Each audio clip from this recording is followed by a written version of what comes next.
व्यक्ति किसी और वस्तु या भाव से परिचित हो ना हो, भय और भविष्य दोनों ही व्यक्ति के मन में सदैव रहते हैं, जिनका अस्तित्व व्यक्ति के अस्तित्व पे भारी रहता है। विचित्र है ना? वह वो है जिसे आप नहीं जानते, जो अनजान है, और इसी कारण आपको भय लगता है कि ना जाने क्या होगा। भविष्य वो है जो अब तक घटा ही नहीं, तो जो घटा ही नहीं उसके विषय में चिंता क्यों? आपके हाथ में है वर्तमान। वर्तमान के कर्म सत्य मन से कीजिए और सोचिए ये कि अपने कर्मों को और कितनी श्रेष्ठता से किया जा सकता है। इसलिए आप विश्वास कीजिए, यदि वर्तमान के कर्मों को आप सत्य मन से करोगे तो भय स्वयं ही निकल जाएगा और भविष्य का फल अवश्य ही मीठा होगा। इसलिए भय और भविष्य से डरना छोड़ दीजिए, इस वर्तमान को जी।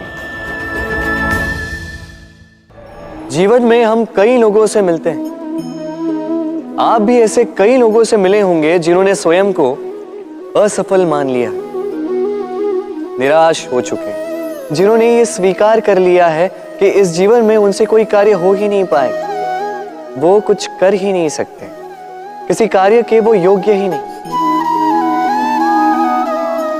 किंतु ऐसा नहीं, इस संसार में ऐसा कुछ भी नहीं है जो योग्य नहीं है। कोई ऐसा अक्षर नहीं है जो किसी मंत्र का भाग ना, कोई ऐसी जड़ी बूटी नहीं है जो औषधि ना, कोई ऐसा विष नहीं है जो समय आने पर अमृत ना बन जाए। और इसी प्रकार कोई व्यक्ति अयोग्य नहीं होता, उसे अयोग्य बनाती है उसकी सोच।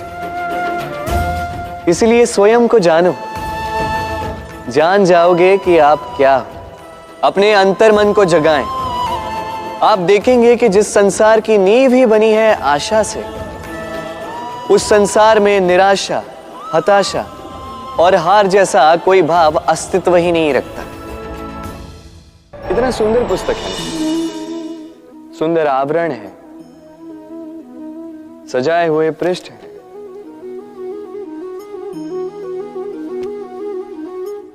किंतु क्या ये सत्य में अद्भुत पुस्तक कहलाने की पात्र है?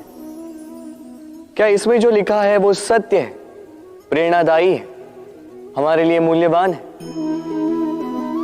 कैसे निश्चय लिया जाए इस बात का? अब आप सोचेंगे कि सीधी सी बात है, आवरण को देख के पुस्तक की गुणवत्ता कैसे जानी जा सकती?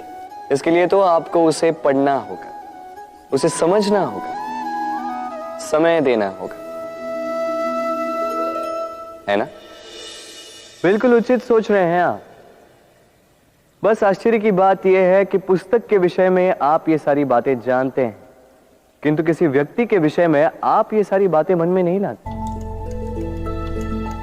व्यक्ति का मूल्यांकन भी उसके वस्त्रों से, उसके शारीरिक रूप से या उसकी सुंदरता से नहीं किया जा सकता। उसके लिए आपको उस व्यक्ति को पढ़ना होगा, उसे समझना होगा, उसे समय देना होगा। पर हम क्या करते हैं?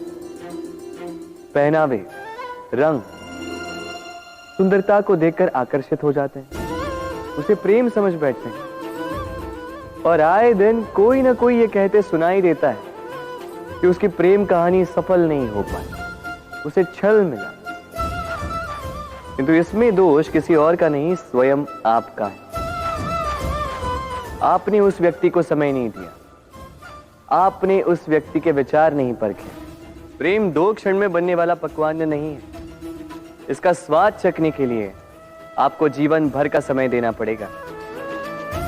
तो समय दीजिए, एक दूसरे के रूप से नहीं, आत्मा से जुड़ी, निश्चित ही मन प्रसन्नता से कह उठेगा,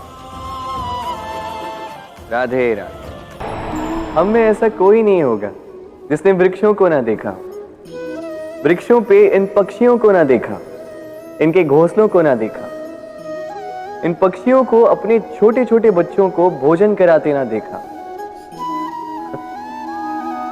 संसार का सबसे ममत्व वाला दृश्य होता है। चिड़िया दूर से अपने चोंच में दाना भरकर लाती, स्वयं भोजन करने में असक्षम संतान की चोंच में डालती है, स्वयं भूखी रहकर निस्वार्थ निश्चलता से।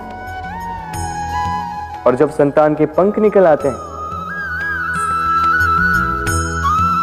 वो उसे उड़ना सिखाती और उसके पश्चात उसे स्वतंत्र कर देती है अपना जीवन जीने के लिए, इस आकाश में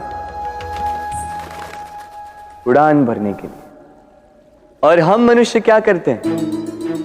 जिस संतान को हम पंछी की भांति पालते हैं, उसके पंख निकलते ही हम उसे बांध देते हैं, ये सोच के कि कहीं वो दूर उड़कर न चली जाए।